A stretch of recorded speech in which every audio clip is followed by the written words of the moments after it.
Great chance here! That does it! Steve McGavin! And for the first time, Colchester United have won a major final. Still Garcia, finally the company arrives and it's in! It's a freak out goal from Ricardo Carvalho. Richard Garcia wants the credit and the shock is on at the bridge. And it's promotion for Colchester United.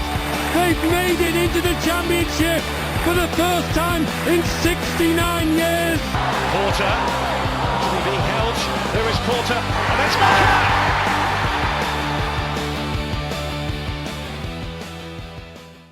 Hello and welcome to Beyond the Barside, the podcast that covers everything Colchester United. I am Aaron J. Big thank you to those tuning in over on Apple, Spotify and YouTube. You're doing us a huge favour over there, but no bigger favour than those sharing the podcast on social media over on X, Instagram and Facebook. You are spreading the word to as many U's fans as possible, and it has been a fantastic week for the U's as we again come off of another away victory over a set of promotion contenders in Notts County. We went to the Midlands and we came back with 3 points. We came back with 6 points out of the last two games that I don't think many U's fans were expecting, and we are going to start the podcast by reflecting on that Notts County game where I was joined by Si and Dave to, really enjoy and savour that moment. Hope you enjoy. Welcome back to Beyond the Barside, and we are dumbfounded, amazed, absolutely buzzing that the U's have taken all 3 points away from Meadow Lane, a resounding 3-1 victory against Notts County. Si, a fantastic win away from home after a resounding win over Walsall the week before. Is it a case that the U's are in promotion contention? I think you've got to put it up in the conversation, haven't you? Obviously, 2 wins out of the whole season. You can't really, one swallow doesn't make a summer, as they say. But we are definitely improved on the up. Even we had to see that against Notts County. Just the only way we thought we were actually going to make a worthwhile afternoon and make a game of it was if we decided to gift them a goal just to make it a bit more interesting, because we were that confident we were going to win. We thought we might as well, give them a little bit of hope before we actually battered them. So, I think we've turned a corner. And what's also quite nice to see is even though we've got such a long injury list, everybody they seem to be pushing into the positions they push them into are producing and giving us a team performance. Mm-hmm. And once again, there was no massive standout player, but rather there was a team of standout performances, which is what we need. And if you just got to look at our goal scorer record now, is we were all saying in the summer we were worried about not having a striker who's going to get us 20 odd goals. But actually, I think we're in a better position now. We've got 3 or 4 people that looking like they're going to make it into double figures throughout the season. So it's all going a very positive way. And I think if we can see till Christmas with a couple more wins, a couple more draws, whatever we're going to do, unbeaten, and then I think we will be in the conversation for potential playoffs and promotion come January. Yeah, definitely. And what you said about it being sort of a team performance, the U's definitely look like a group that are together and gelled and they're fighting for one another and for Danny and Nicky in charge. But defensively, Dave, we looked solid. I know in particular Javi Araujo impressed you. Quite how impressed were you with that general defensive showing? Well, it was. We'll start with Araujo. He was absolutely outstanding. So they all were, but he had Jatta on him most of the game. He didn't give him a sniff. He wanted everything in the air. He made really good decisions: when to jump, when to stand off, when to step in, and he was confident on the ball as well when we needed it. When we were under pressure, he started off some moves that released the valve a little bit. We managed to retain possession. It was really unfortunate for Flanagan, wasn't it? It was a bit of a freak one. The guy's momentum took him into his standing leg.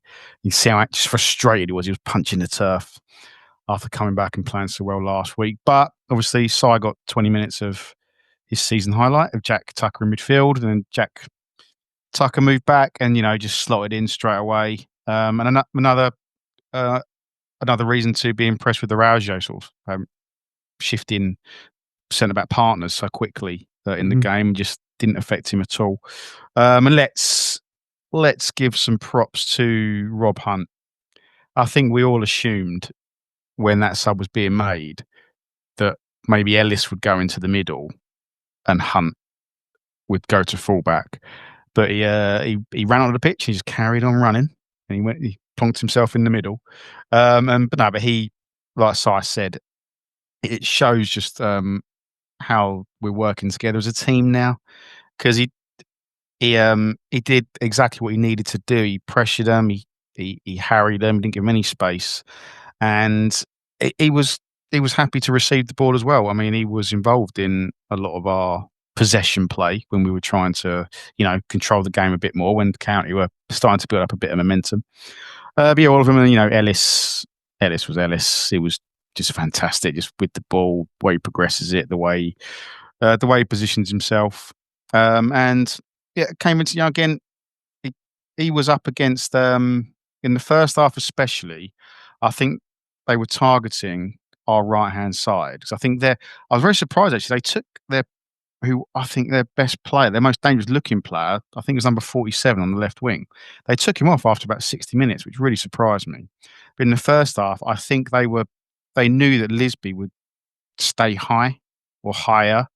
And if we were trying to break, he would go, which would leave some space. They did have an extra player in that half space between the middle and our right. So there was times when he was sort of up against 2 or 3, but he did really well, and Reed and Hunt covered him. He was really unfortunate, with the first goal. Nothing he could have done. But I never thought, and a real credit to the players, even when that went in, I never felt like I never had a sinking feeling. Even when they went ahead, and they had built a bit of pressure before then, and also I thought it's another one that often goes unnoticed just because he's so consistent. But Matt Macy, when he needed to yesterday, made some really crucial saves. In the first half, couple of close range. I think it was when it was 1-1, couple of close range saves. But just the confidence he gives the team as well, I think sort of allows, you can change your centre backs. You can have a youngster in the centre. I think the confidence he gives the team really shows in games like that. But yeah, we were really solid. And going back to your question, to Si, are we in the promotion race? Yeah, we've had Grimsby away now, where I said that felt like an all-time away day. I stand by that. Walsall was what I said was that sort of, it felt like that's why we do it. It showed everything as what you want to see from a team.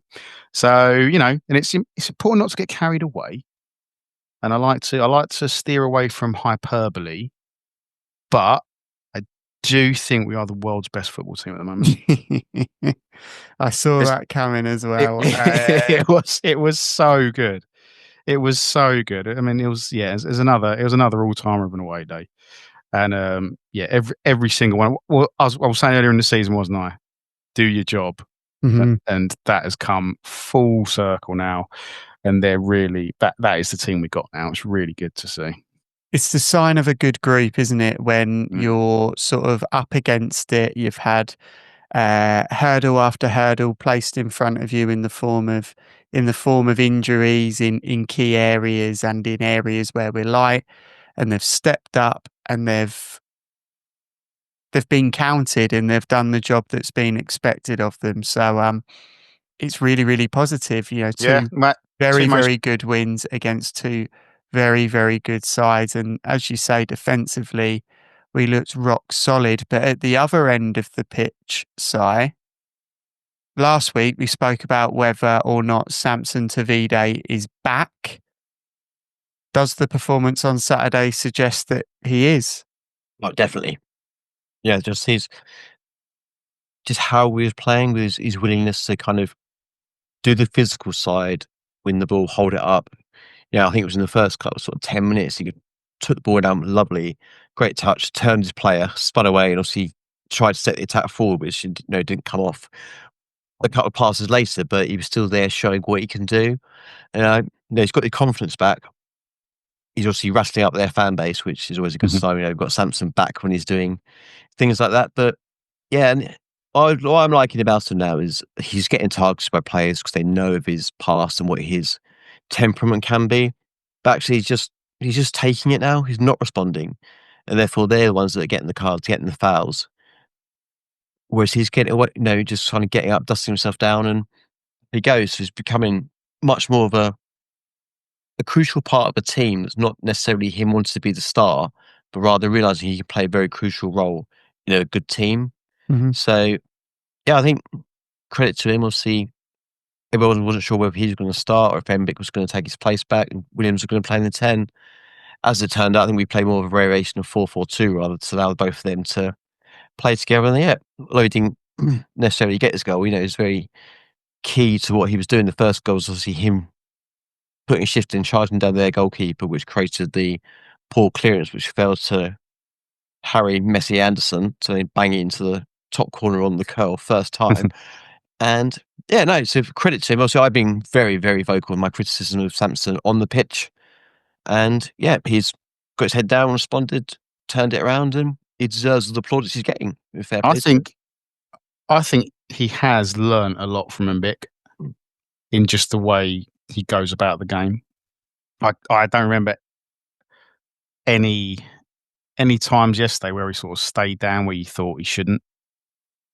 Really, even the week before against Walsall, I thought he was just really focused. And I think the way Mbik's come in, and maybe the way we've embraced Mbik and that side of his game, maybe he's taken note of that. But yeah, there's certainly been an uptick, and he was his endeavour yesterday and doing the right things at the right time. And there was one bit in the second half, classic bit of Samson, got the better of his player on the halfway line, burned away from him, and obviously another bit of classic Samson, he sliced it wide. But it was great to see he's getting there. Yeah. He's getting there. He's getting back to him. Got the confidence to do it. Yeah, exactly. And to be fair, if it is the Mbik thing that's kind of made him change his game, you've got to give him the credit for not going into a sort of sulk, thinking, "Why is this young?" Oh yeah, it's really, Do you know what I mean? You're right. Yeah. It's really mature. It's really mature. I think it's maybe it's been the making of him. It's been going down on the foul front. Obviously, I know there's going to be a score of thought thinking there shouldn't be professional fouls in the game, all this malarkey. But after he taken that foul challenge like he did, when they were on the break, slowed the game down and got his yellow card, was absolutely fantastic. You love those. Yeah, I know. We've been crying out for a while to have players that are willing to, for a better word, take one for the team. And that was a prime example where, yes, they were on the break. No guarantee they would have got anything out of it. But he's looked at it, saw the situation where we're all out of position and gone, right, have it.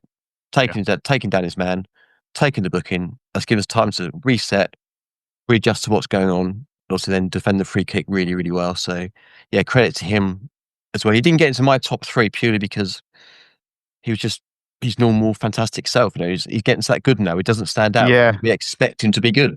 No, I agree. When I sent over my top 3, it was like for the next half hour afterwards, I kept thinking, oh, I should have put that player in there. Oh, I should have put that player in there. Which just shows how good we were. How good we were and how they're playing as a team. Harry Anderson, though, I don't know. I just worry they're going to find out one day he's actually a clone or he's actually a robot or something. They've done something to the real Harry Anderson and brought this new bloke in because, yeah, wow, he's just like easily player of the season so far for me. He's just been.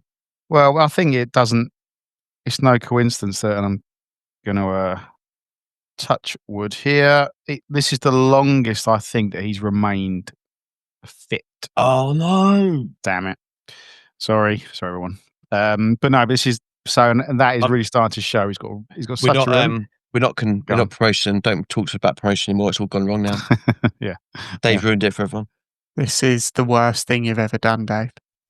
Well, as it's a Cole thing. I need to drag us back to reality because hey, I don't know what you guys feel like, but the height where we are now, the incredible away performances against 2 teams right at the top of the league, I don't know how you two feel, but the crushing inevitability of a 1-0 home defeat to Cheltenham is really playing on my mind. We'll get there later on in the podcast, mate. There's no hiding from that. There are questions that are geared towards that very scenario. But it's agreeable. Sorry to sort of before you want to move on, Aaron, but this is going to sound really weird given our league position.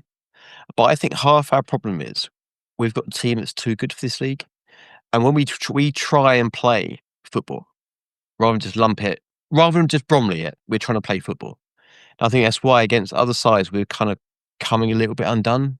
It's very much like, when you sort of get the Premiership sides go to the low division sides in the FA Cup and they lose because they get bullied off the ball, they get outplayed, or they just get, it's not what they're used to. I think if this squad was in League One, we'd be getting a lot more constant results because we would be able to play football against footballing sides. I see what you're saying. I disagree with you slightly that we don't do it at all. I think there's been a couple of games where some of the games we did come unstuck are games, really, if we'd done a couple of things differently, the outcome would have been different. Bromley's a good example. If Lisby tucks that one in from 2 yards, we win that game 3-0. I'm sure of that. And a couple of the games we spoke about in the earlier season where we just didn't take our chances. So I know what you're saying. I always, going off on a bit of a tangent, I always thought about Thomas Pino. Do you remember him? Great player. He was too silky for Division 3, whatever it was called at the time, Division 4. If he was in the Championship, he would have been a really good player. But he was always decent for us, and you're just waiting for him to be better. I thought the same about him. Anyway, don't know where Thomas Pino came from in my head. I think also alcohol may have played a part in that as well. Okay. I wasn't aware of his life outside of football. Not really. I think if you lived in Colchester around that period, you definitely saw him out and about. Didn't do too bad for Paul Merson and Tony Adams, did it? Exactly. There's definitely a I place think you for could it. argue. I don't know if Tony Adams probably thought that while he was in his cell. Okay, we're going off on a strange tangent. I'm going to bring it back. We're giddy, Aaron. We don't know how to feel. We're good. I'll bring it back to the matter at hand, which is of course the Notts County win. As well as Sampson putting in a shift and playing very well, and us sort of alluding to the fact that he is back to his old and informed self, Micah Embick and Will Goodwin chip in with goals. The competition for that number 9 spot is fierce, isn't it, Dave? Yes. When was the last time we had that? Yeah, I know. I can't think of it. What a time it is. But they're all good goals as well. All 3 goals were really good goals. Obviously, Anderson's, the confidence and the technique to do that. And the second goal, obviously, a nice bit of bit more direct, and Bick wins the flick. And last week we said don't underestimate Tavide's assist for Lisby. Don't underestimate Lisby's pass for Bick yesterday. Those little 5 or 10 yarders under pressure that you need to put into someone's stride are so easy to get wrong. But it was a lovely pass, really good goal. And then the third goal, again, really, really good to see J.K. Gordon getting on and getting an assist as well. Really pleased for him because he does work really hard, and I think he does need a confidence boost quite regularly. And yeah, good win. Some would say that was his second goal of the game. I was right in front of the first one. When it looked like it was being given, I was laughing because he was so offside. It was hilarious. Okay. It was hilariously offside. And I thought, they're going to give this. And when I saw the referee walking over. So I think what happened was it was probably quite hard for the linesman to see if he'd have touched it. Right. From where he was. And then that's why he called the referee and said, "What? Did he touch it?" And the answer was yes. And so, it had to be.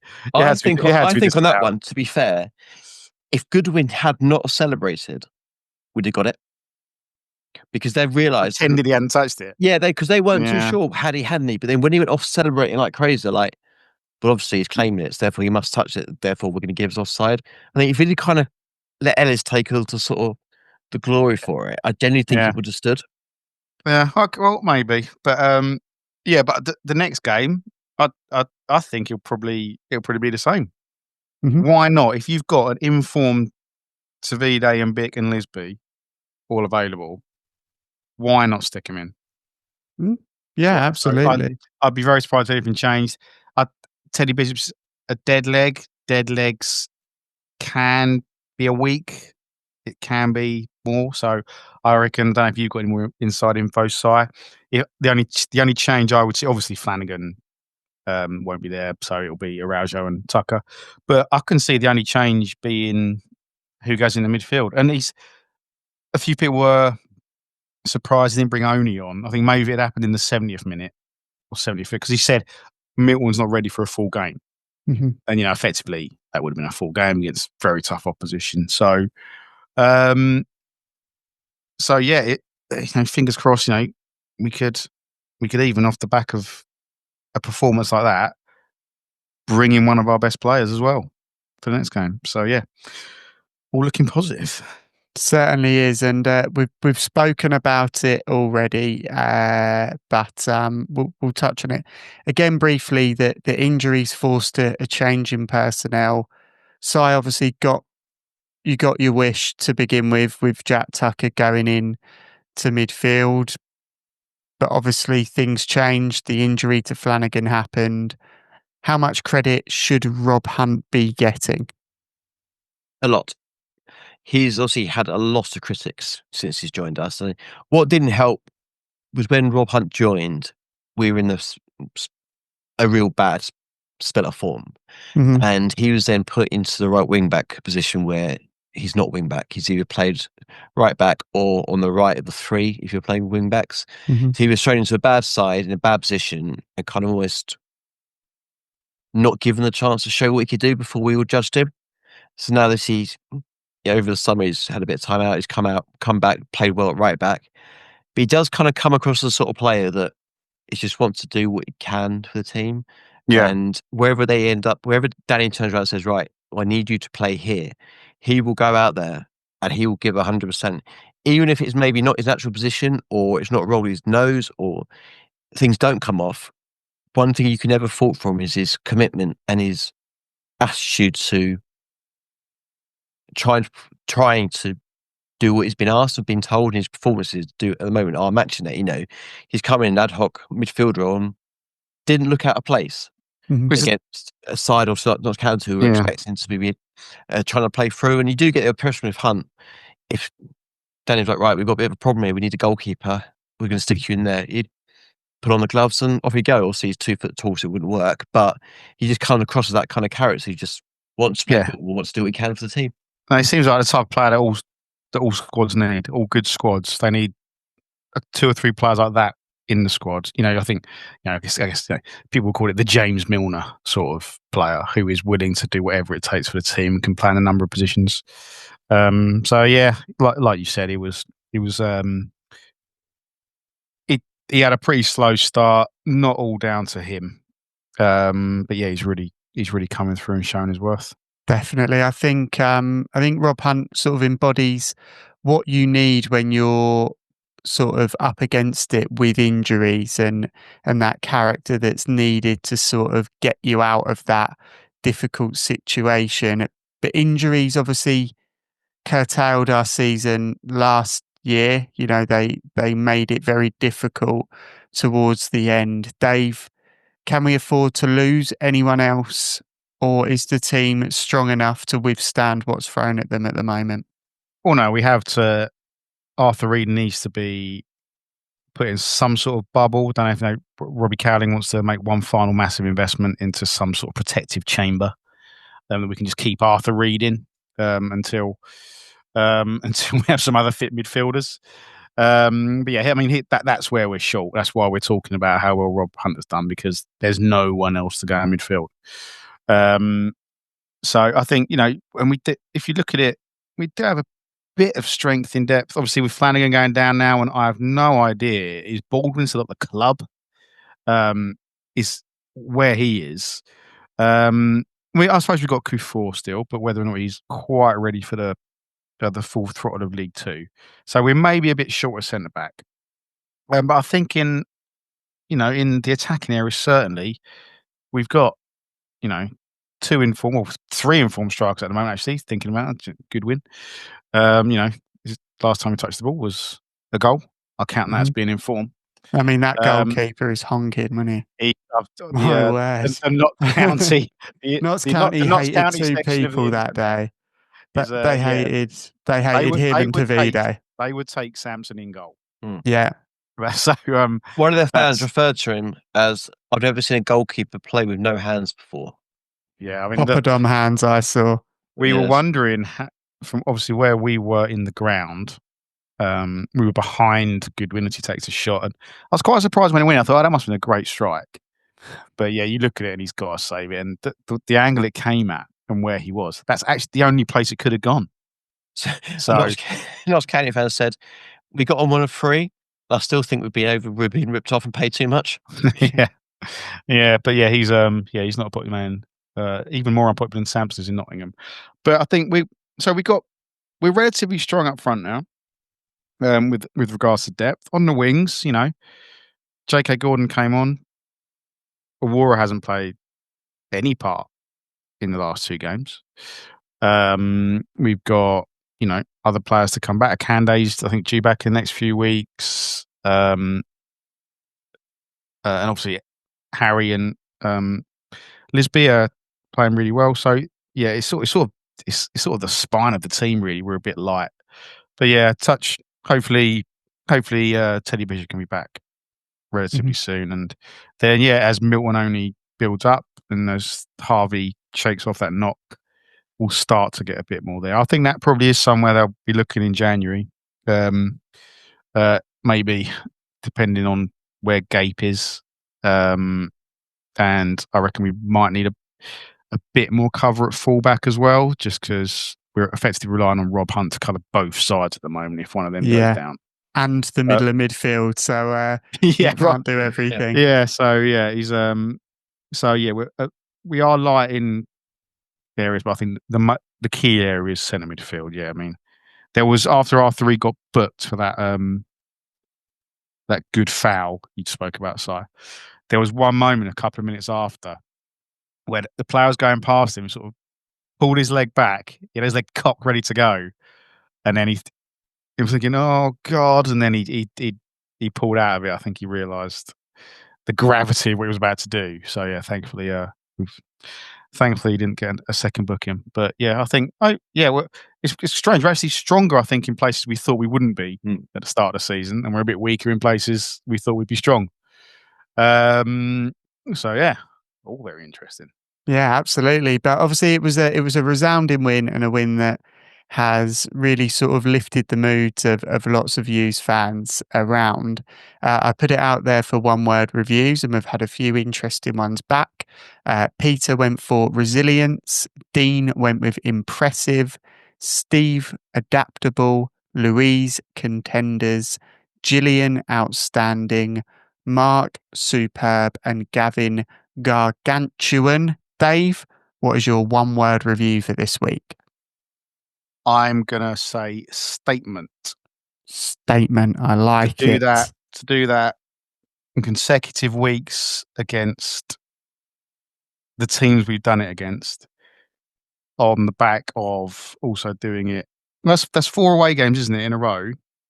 3 wins, 1 draw.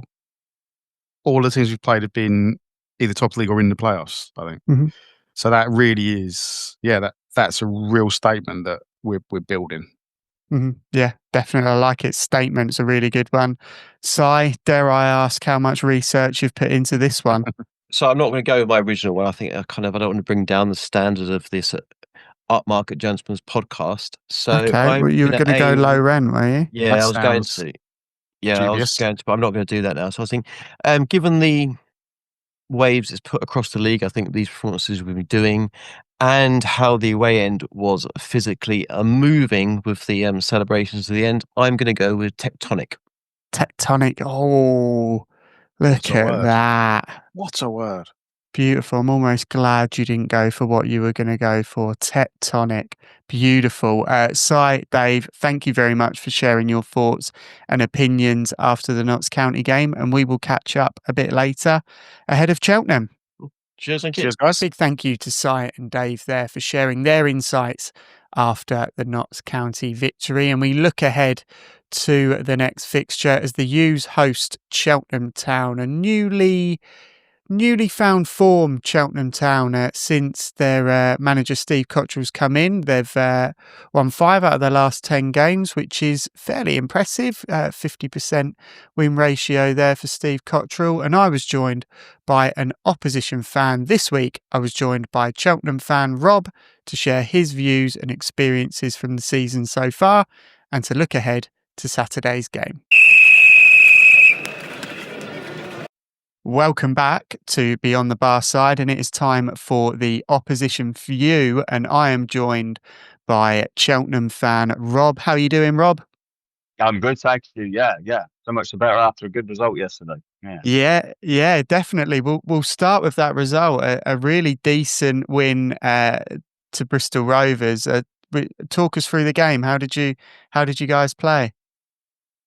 It wasn't the best game. It wasn't the best game I've seen this season, I have to say, and I've seen like this season prior to Steve Cottrell, but they did enough, and it's one of those things that you have one of those games where you get to the end of it and go, "That was an ugly win, but I'll take that," because if you can pick up those kind of points in the season, when you come to the end of the season, they're the ones that can matter sometimes. So winning ugly sometimes is the way to go. So it wasn't pretty by any stretch of the imagination, but it's the result that counts. So. Yeah, definitely, and a much needed result for Cheltenham. Obviously, 21st in League Two at the moment. Steve Cottrell comes in towards the end of September. Fortunes seem to be changing under Steve Cottrell's sort of leadership. Do you feel like you're on an upward trajectory with Steve in charge? Without a doubt, yeah. I mean, I don't like talking badly of people, but Michael Flynn never really filled me with much confidence, if I'm honest with you. From the entire time he was there, really, we never really had any identity of what kind of football we were playing week in, week out. And since he's gone, Steve Cottrell's come back in, and there's a huge history with Steve Cottrell and Cheltenham anyway. So he's building on that. There was a little bit of nervousness to start off with, like, isn't going to ruin his reputation. But since he's come in, even the 2 games that they lost, Notts County, Tranmere, they didn't play badly. There was some good football played there. So he seems to be getting a tune out of these boys, which it's not the best Cheltenham side that we've got. We're weak in some areas, but he seems to be getting a tune out of them, which is superb. And he's just a character and a very, very good influence to have. And he's probably better than League Two manager. But I'm not going to complain about that. I'm more than happy to have him with us, and long may it continue. So, yeah. Yeah, definitely. And that history that he has with the club obviously goes a long way with fans, particularly when you're towards the bottom of the table. He's sort of got that goodwill, so to speak, that fans will definitely give him a go. But 50% win rate at the moment out of the 10 games that he's been in charge. So it seems like a good decision made by those higher up to replace Michael Flynn with Steve Cottrell. But obviously on the pitch, you've mentioned already that maybe it's not the strongest Cheltenham side that you've seen over the past few years, but are there any particular players that U's fans need to look out for as the sort of key players in the squad? Yeah, one guy who's actually missing yesterday because he's on loan from Bristol Rovers is Isaac Hutchinson. He has really gelled with the side and really pushing forward. He's been involved in pretty much every goal that we scored so far. So he's really controlling things in the midfield. Ben Stevenson, another player, he came in under Steve Cottrell, brought him in a few weeks ago, and he's really gelled. He played very, very well yesterday. He didn't get man of the match, as always happens when you have fans choosing the man of the match. They generally choose the person who scored, which is what happened yesterday. But Ben Stevenson, he controlled the midfield. He was superb. And there were cameo roles from a few others. So you got to look at the back four. Ryan Broom, who played at right back yesterday, probably had his best game that I've seen so far this season. He's in his 3rd spell with Cheltenham, so we've seen a lot of him at the club. But he had a really strong game yesterday. And then there's others around the pitch. I mean, Bickerstaff yet to score for Cheltenham, but he's working his socks off, and he seems to be getting better game by game. So yeah, it's like I say, it's not the strongest team I've seen, but there are individuals. They are a good League Two side, I would say. That let's say a mid-table, maybe knocking on the door of the playoffs, but they're a decent League Two side. Nice, definitely. And also we sorry to we picked up Delican as well a couple of weeks ago on a free. Now obviously he did really well at Salford, and he's now come to us probably to get fit, and he's a little bit rusty now, but yeah, he's another one that we need to look out for. So yeah, definitely. It seems really strange that he was sort of without a club for such a long period, given his pedigree and how well he'd played when he was at Salford. But you mentioned Ben Stevenson. He spent a significant amount of time at Colchester, so he'll be someone that I hope Colchester fans remember fondly. He was with us throughout the successful cup run where we beat Crystal Palace and Tottenham, and then ended up playing at Old Trafford. So I'm hoping Ben Stevenson gets a good reception. Maybe doesn't have the game that he did on Saturday against us, but I think Hughes fans certainly know that there's a really good player in there, and I'm sure he would have worked with Steve Cottrell at Forest Green towards the back end of last season. So that will definitely be someone that we look out for. But looking ahead to the game on Saturday, I mean, have you got any predictions? How do you see it going? Oh, I'm never any good at predictions. I try it and I always fail. I think it's going to be an interesting game because obviously you guys are coming off the back of a fantastic win at Notts County, and yeah, so I don't really know what your home form's like. Cheltenham have got a mixed bag with their away form, and we seem to be sort of I'm going to put it in the BC era, which is before Cottrell, and now we're into the Steve Cottrell era. They're certainly playing better away from home. They seem a little bit more solid. Clean sheets are always key. I think I'm going to be dull and say a 0-0 draw. Okay, no, I don't think that's a bad shout, to be honest. We've picked up a lot of draws so far this season, although I'm hoping we've turned a corner with back-to-back wins over Walsall and Notts County. But there's some good sides there to be beating, aren't there? Yeah, and but it sort of brings me on to the next question, because League Two is a bit like that, where anyone can beat anyone, and how tight that table is. From top to bottom, really, it's definitely not a foregone conclusion. What are your predictions for League Two? Who do you see going up? Oh, Swindon are strong, obviously, and they've made some good signings. So Walsall are gonna be there and thereabouts as well. I think. I think they may. Hopefully, they've learned lessons from last year because they'd obviously nailed it by Christmas and then fell off afterwards. But I think they're going to be up there. Not sure about MK Dons. Everybody was saying at the beginning of the season that MK Dons were going to be up there, but I'm not really sure about them. And I think there's any of about sort of 6 or 7 teams that are in and around the playoffs could do it, and everybody knows what playoffs are like as well. It's an absolute lottery. So you've got Gillingham. There's Salford, maybe. It's like you say, anybody can beat anybody. So I think in November, it's very, very difficult to call it, as much as it's difficult to call dropping out the bottom end as well. Mm-hmm. I mean, we played Accrington Stanley. It was our first win of the season, and that was as poor a side as I'd seen in a number of years. And then they go and on the run that they're on at the moment, and they're sitting mid-table and playing some decent football. So I don't think you can really. It's November's really early to tell. So yeah, but I think of all of them, I think Swindon are looking good. Yeah. Yeah, no. I hate to say it because they're just down the road. But yeah. I was going to say it's a bit of a rogue one for you to go for, but I do agree. I think they're a very good side to go for as well. well, yeah, best of luck for the season, Rob, and we really appreciate you coming on and sharing your opposition view, and I hope to talk to you again soon. Cheers, mate. Yeah, excellent, and all the best. Hope it was a good game on Saturday. Cheers, mate. And, all the best. Catch you soon.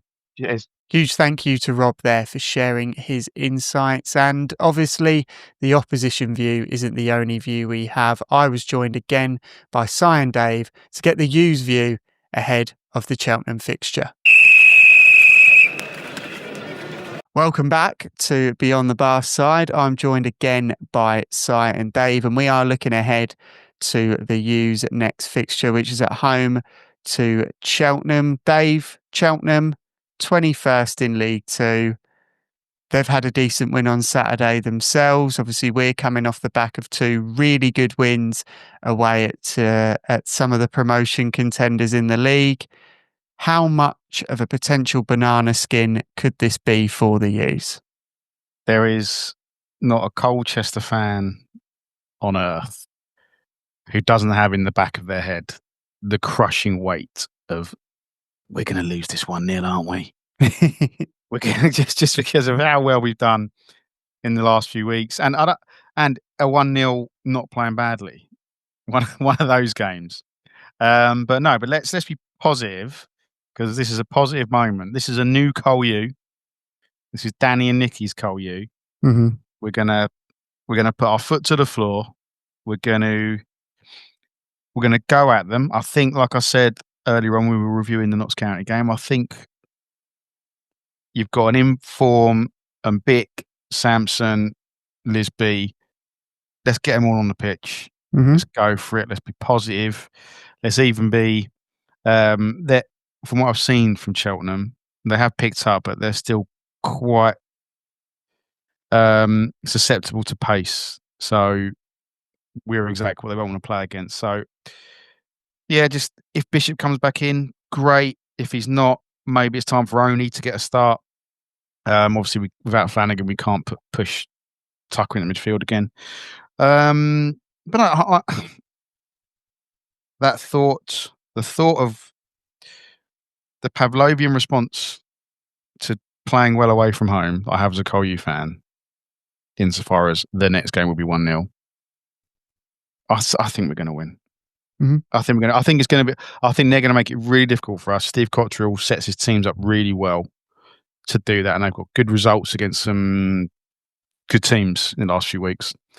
I think it might be a bit of a grind, but I think we'll come out on top. Maybe 1-0, maybe 2-0. But yeah, I think we're in the right frame of mind to do it. Yeah, no, definitely. And you mentioned Steve Cottrell being in charge. They have picked up form since Steve Cottrell took over. He's got a 50% win rate at the moment, which is quite impressive in the 10 games that he's been in charge. But Steve Cottrell was a manager who, over the years, hasn't been overly complimentary of the U's. I remember a comment he made as Burnley manager that we're going home with our sombreros on, in reference to us beating them away from home. Would it be nice to do a job over Steve Cottrell as a U's fan?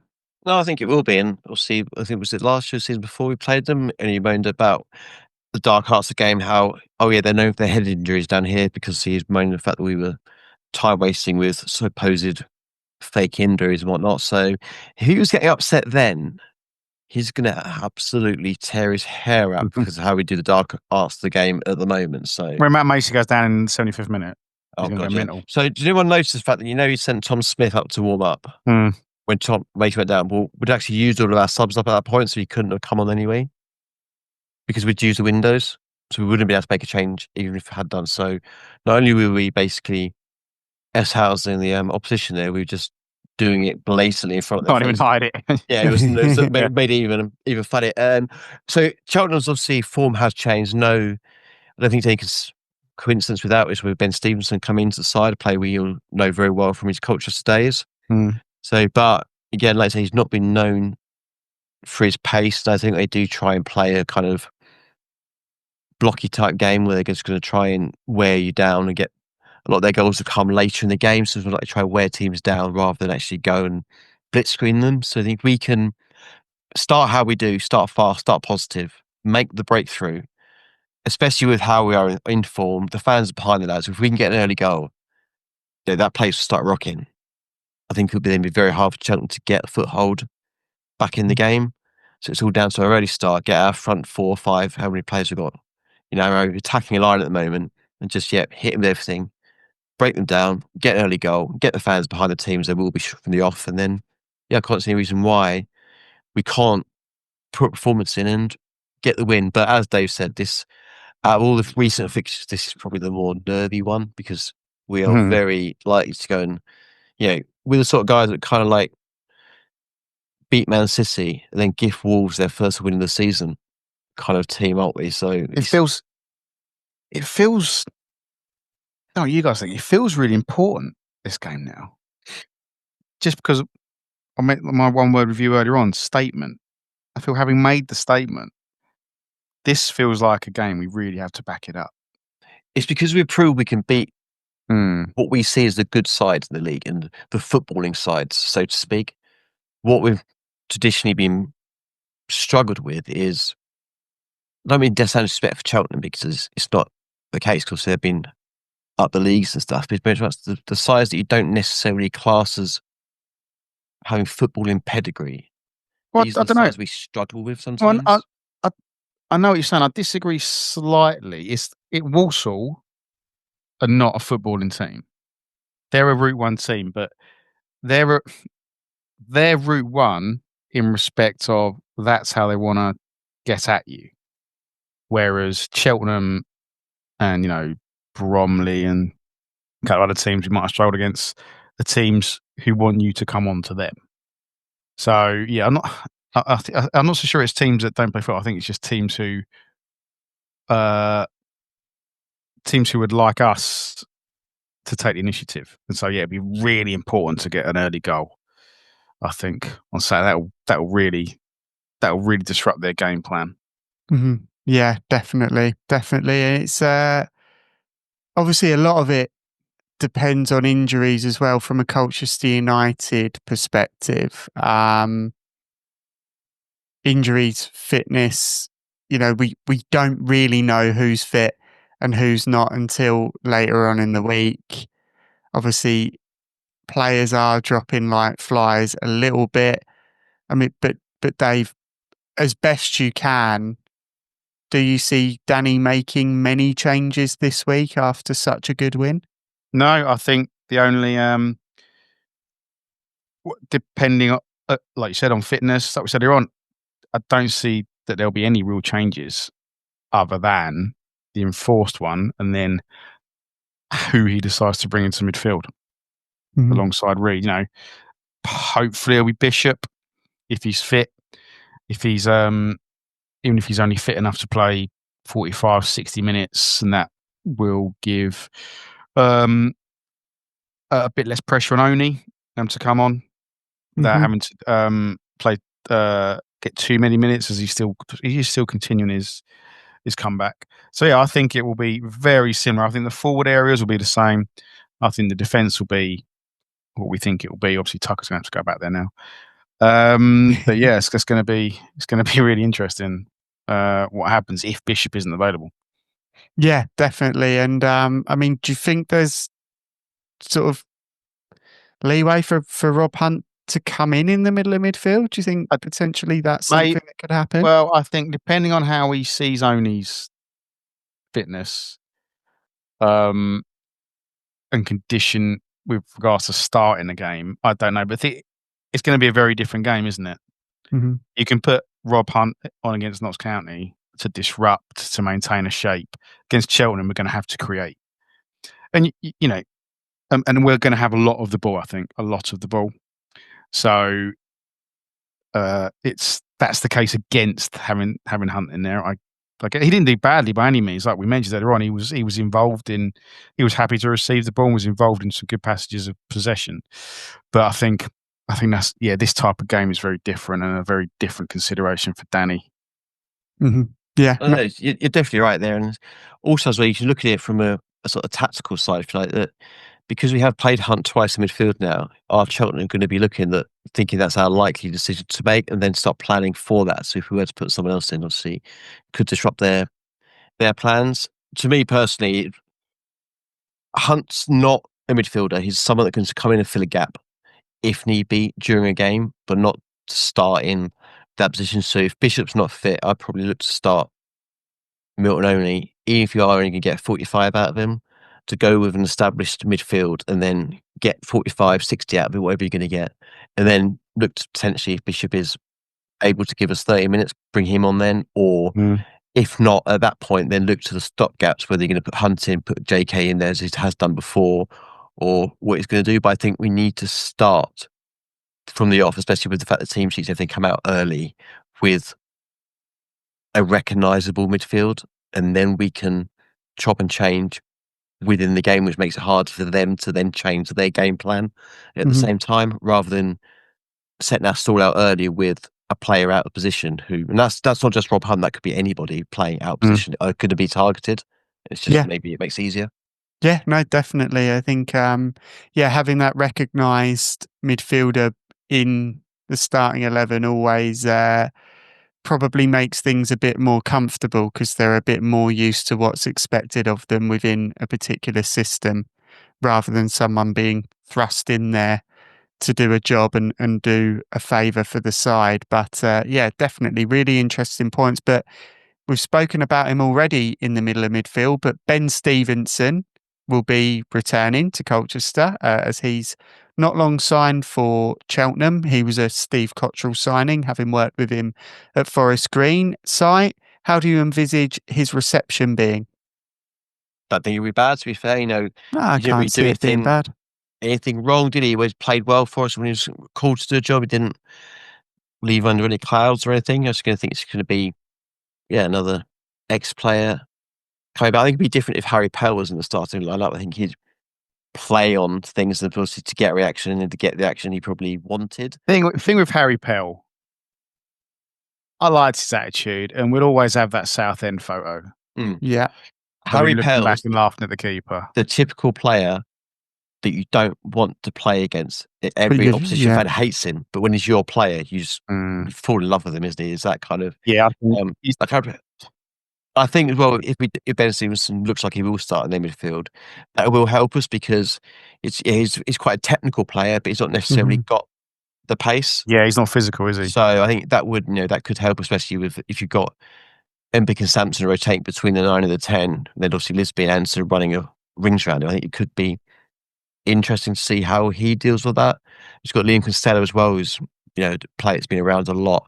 He's another one that's quite good on the ball, but not necessarily who you see as the physical, fast player in midfield. So I think we've got a lot more strengths. If we play to our strengths, they're very easy to beat. But going back to, I think Ben Stevens will turn up, play his game.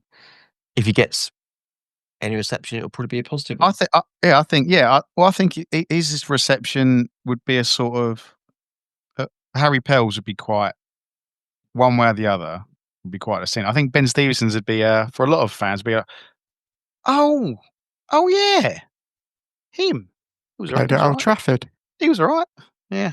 He was part of a very successful, cup run that you fans remember fondly. Always played well, didn't leave under a cloud.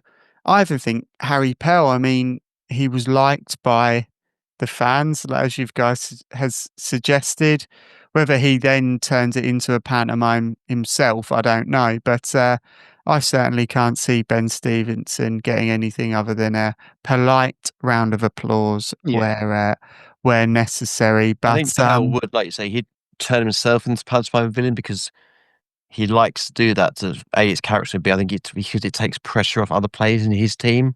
So I think he does it all from a leadership point of view as well. I also think it gets him up for it. It does, and he did it at Wimbledon, didn't he? He was warming up in front of us a couple of years ago when we got absolutely tanked on a Friday night at Christmas. He was warming up in front of us, and there was a little bit, but it was very much. It wasn't much animosity. It was more. No, because at the end of the game, he came over and got a round of applause from the fans. He come and clap the away fans. Yeah, and obviously he sent the scum down chant. Yeah, everyone sort of took it as what it is. And Mm. I think it's what everyone like likes is, when he got fined, didn't he, for booting when he's a woman for booting the balls at the MK fans and stuff like that. People just see him as a dying character of the game. Yeah, definitely. But obviously we've got Cheltenham coming to town on Saturday. We've already mentioned that it could be a potential banana skin in a sense of we beat the teams we shouldn't and we don't beat the teams that we should on paper. No disrespect to Cheltenham, Notts County or Walsall there. But we'll go for the score predictions. Dave, how do you envisage the game going? I think it'll be really tight. I think we're going to have to be patient. But I think the team has shown they can play in all manner of ways now, including like that. And I feel a 2-0. 2-0? A gritty 2-0, I think. Gritty 2-0. Who do you see scoring? And Bick and why not Rob Hunt? Bick and Rob crash Hunt. in the box from centre mid. Love it. There we go. Header. And all of a sudden, Rob Hunt becomes Paul Scholes. I've never seen him play in that role. Maybe that is, nobody's dared try it. Why not? I like it. Yeah, no. I think it's always worth a rogue one, mate. 100%. I said Sam Kafour Jr. a couple of weeks ago, and he didn't even play. So you can't get more rogue than that. So I am 100% on board with a Rob Hunt header. Si, what are you going for? So I think we're going to have to start making a list of random things we come out with, because now we have got, see me comparing us to the German Cup winning side. You're now basically called Rob Hunt, Paul Scholes.